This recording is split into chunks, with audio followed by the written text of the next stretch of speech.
Selamünaleyküm aziz dostlar. Deməli, təzə evimiz çıxıb satışa. Ev Yeni Surxanı qəsəbəsinin ən yaxşı küçələrindən birindədir. Bu mədəniyyət evinə yaxındır. Mansarlı evdir. Bu evin arxa hissəsidir.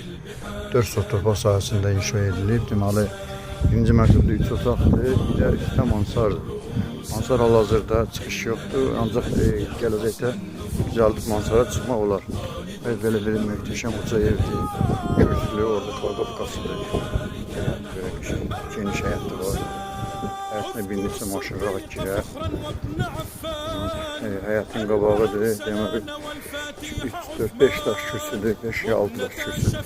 Həyat falan öyle kürsülər, səhlər. Burası çandır. Çandır, gazı ışığı, suyu, kanalizasyon sistemi, telefon kartı. Her bir şey var. Böyle muhteşem bir uca bir evdi. Çok peşe. Büyük bir evdi. İşte mansar.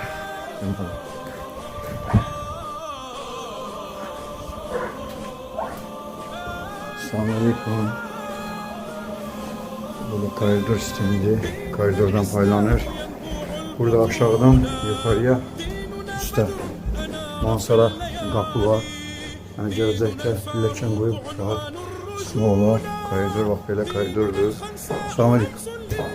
Burada yataq otağıdır. Böyle yataq otağı. Əlavə olaraq yataq otağına bir dənə sanuzil var. Hamam birlikdə. Sırf bu otağa aid olan, mütəşik otağa aid olan bir sanuzildir. Sonra burada bir dənə yataq otağı var. Bax belə böyük, işıqlı.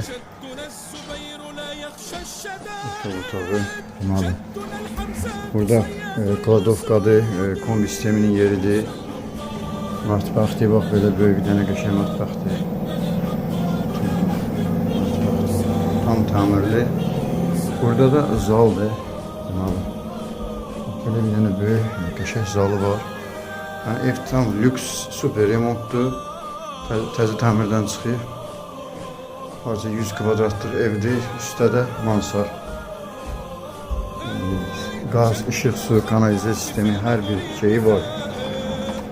Burada əlavə